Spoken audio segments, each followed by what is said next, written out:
मेरी बहन नादान है। क्या आप इसे एक आखिरी मौका नहीं दे सकते? अब आयुष के पास हार मानने के अलावा कोई और ऑप्शन नहीं बचा था। अब वो आहान की ताकत का अंदाजा नहीं लगा सकता था। उसके लिए ये बहुत खतरनाक हो सकता था। नादान, अब तुम्हें तुम्हारी बहन नादान लग रही है। आहान के चेहरे के एक्सप्रेशंस बिल्कुल बदल गए थे। इतने बड़े मामले को आयुष बस ये बोलकर खत्म करना चाहता था, यंग मास्टर, मैं बेस्ट डॉक्टर से मैं शनाया का इलाज कराऊंगा। इतना ही नहीं, मैं आयशा को समझाऊंगा और इसे सजा भी दूंगा, और मैं ध्यान रखूंगा कि आगे ऐसा कुछ न करे। आयुष ने एक एक करके अपनी बात आहान के आगे रखी। शनाया के इलाज मैं खुद करवा सकता हूँ, आहान ने तुरंत कहा। और जहां तक बात है इस नक्चड़ी आयशा की सजा की, तो मैं इसे माफ कर सकता हूँ अगर ये इन टाइगर्स के साथ 3 मिनट अंदर जाए और फिर जिंदा बाहर आ जाए। आहान ने आयशा की तरफ देखते हुए कहा। इम्पॉसिबल, आयुष ने कहा। आयशा को 2 टाइगर्स के बीच में छोड़ना मतलब उसकी जान ले लेना था। वो अपनी बहन के साथ ऐसा नहीं होने दे सकता था।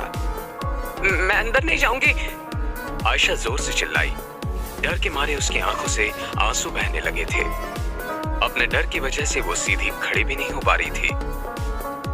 इम्पॉसिबल, आहान आयुष की तरफ देखने लगा। अगर ऐसा है तो फिर तुम भी आयशा के साथ अंदर चले जाओ। आहान, तुम्हारी इतनी हिम्मत? मैं मेहता परिवार का उत्तराधिकारी हूँ और तुम मुझसे ऐसे बात कर रहे हो? तुम इसका अंजाम नहीं जानते हो। आयुष ने उम्मीद नहीं की थी कि आहान ऐसा होगा। आयुष जानता था कि अगर आहान ने उन्हें नहीं छोड़ा तो मेहता फैमिली और आहान के बीच बहुत बड़ा हंगामा हो जाएगा। तुम्हें क्या लगता है मैं तुम्हारी फैमिली से डील नहीं कर सकता? आहान ने कहा। राज, चलो अब इस ड्रामे को खत्म करते हैं, आहान ने राज की तरफ देखते हुए कहा। यह सुनकर राज के माथे पर पसीने की बूंद आ गई। यंग मास्टर, आयुष वो... राज को समझ नहीं पा रहा था कि वो क्या बोले। अगर आयुष को कुछ हो जाता तो मेहता फैमिली पागल कुत्ते की तरह सब बर्बाद करने के पीछे पड़ जाती। हालांकि आयशा ने ही पहले आहान को भड़काया था, पर अब जो आहान कर रहा था वो भी सही नहीं था। जब पहले राज ने आहान को वशिष्ठ हाउस में पार्टनर बनाने का सोचा था, तब उसे लगा था कि अब यहाँ कोई प्रॉब्लम नहीं आएगी, बल्कि सब अच्छा ही होगा। पर अब उसे पता चला था कि उसके पार्टनर बनते ही वशिष्ठ हाउस पर इतना बड़ा खतरा मंडरा रहा था। आहान सिर्फ जो शनाया के साथ हुआ उसका बदला नहीं लेना चाहता था, बल्कि जो नाराजगी आयुष ने कॉन्फ्रेंस रूम में दिखाई थी उसका हिसाब भी बराबर करना चाहता था। राज, तुम मदद नहीं करना चाहते? आहान ने बहुत शांति से पूछा।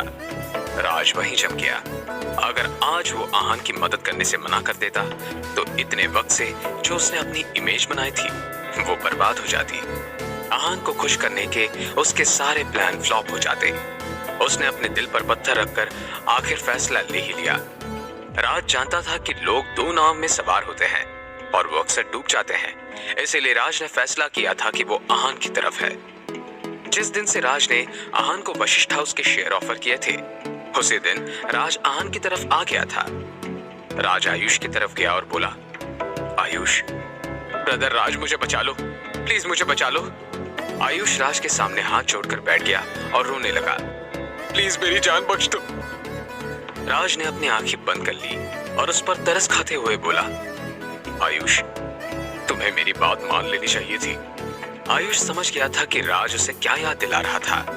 राज ने आयुष को पहले ही बताया था कि आहान जितना साधारण दिखता है वो उतना साधारण है नहीं।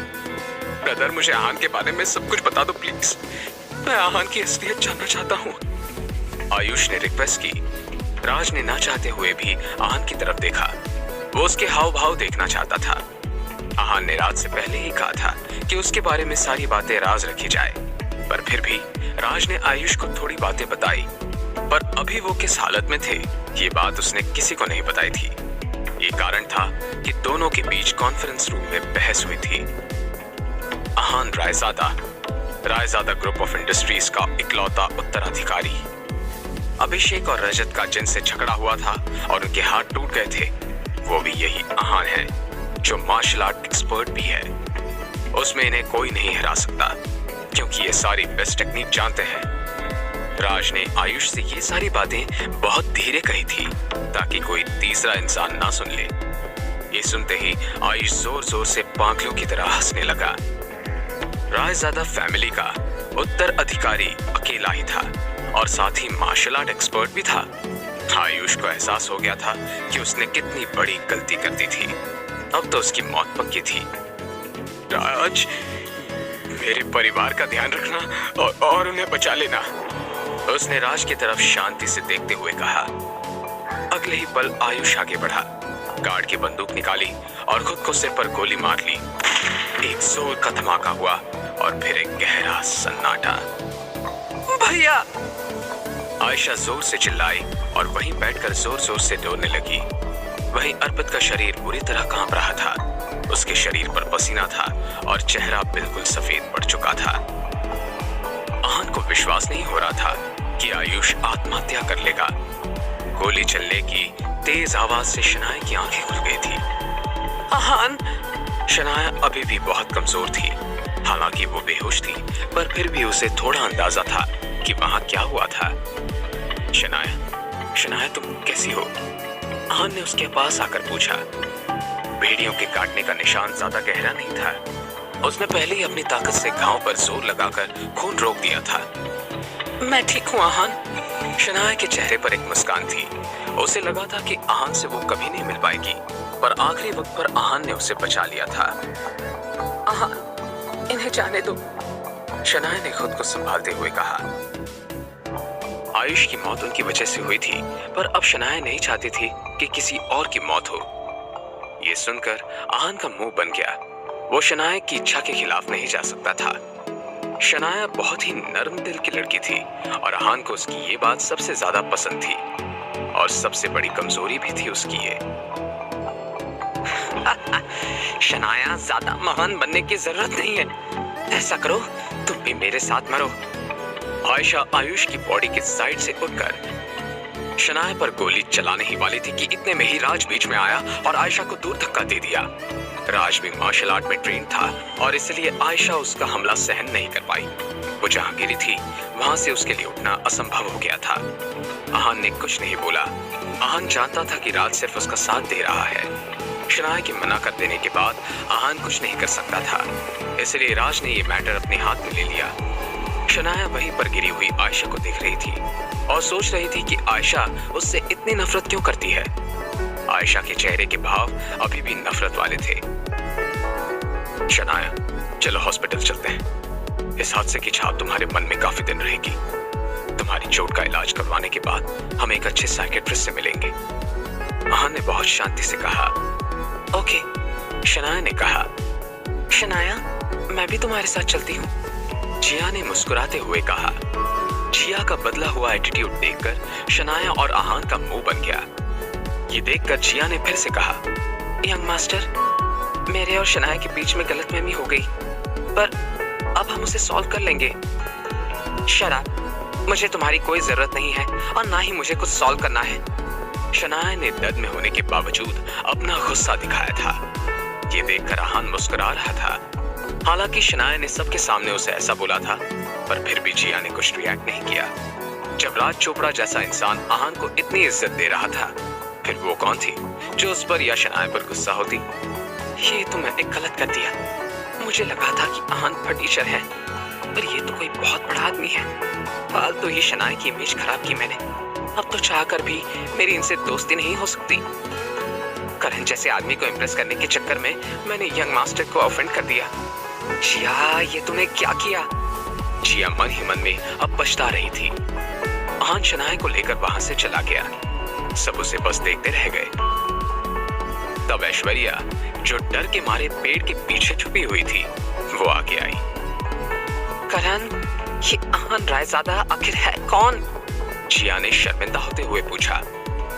अब एक समझ गई थी वो कि आहान कोई मामूली बैंक एम्प्लॉय तो नहीं है, वरना राज उसे यंग मास्टर थोड़े कहता। तुम मुझसे पूछ रही हो, मैं किससे पूछूं? करण ने जवाब दिया।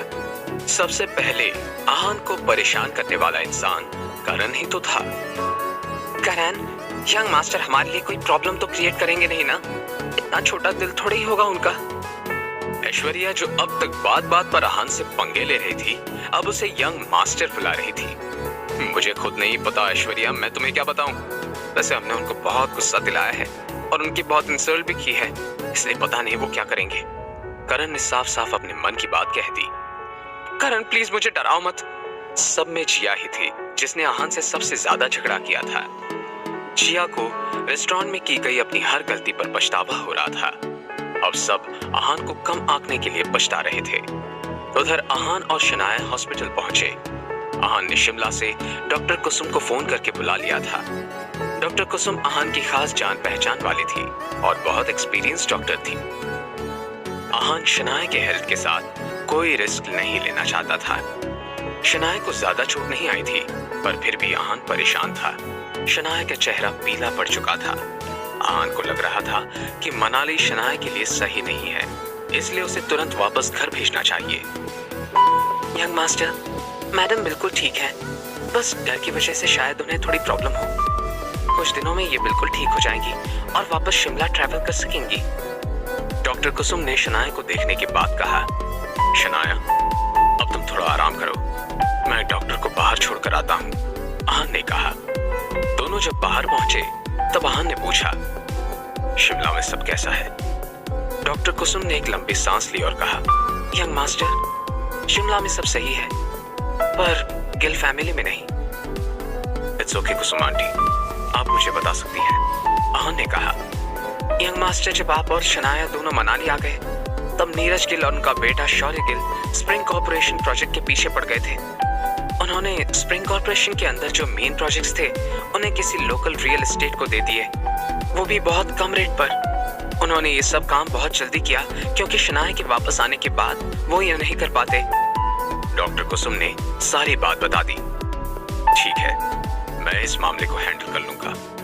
आप दादाजी से कह देना हम जल्दी शिमला लौटेंगे। आहान ने कहा। ओके। इतना कहकर डॉक्टर वहां से चली गई और आहान वापस वार्ड में आकर शनाया के पास बैठ गया। कुछ ही देर में शनाया की आंखें खुली। आहान को अपने पास बैठा देख शनाया बहुत खुश और सेफ महसूस कर रही थी। वो उठी और उसकी आंखों में आंसू आ गए। आहान, लगा अब मैं तुम्हें कभी देख ही नहीं पाऊंगी। जब शनाया पर भेड़ियों ने हमला किया था तब सबसे पहले उसके सामने आहान आया था। न उसके सामने उसकी फैमिली आई, न उसके पापा, न उसकी मम्मी। उसके सामने सिर्फ आहान आया। उसे एहसास हो गया था कि वो उसके लिए कितना इम्पोर्टेंट था। कोई बात नहीं बेबी, वो सब पास था, उसे भूल जाओ, अब मैं तुम्हारे पास हूँ। आहान ने शनाया को संभालते हुए कहा। आहान, तुम्हारी असलियत क्या है? एक तरफ मैं जानना भी चाहती हूँ और एक तरफ मुझे डर भी लग रहा है। शनाया ने आहान से कहा। शनाया, आहान अपनी पूरी बात कर पाता इससे पहले वहां रूपल आ गई। क्या आहान शनाया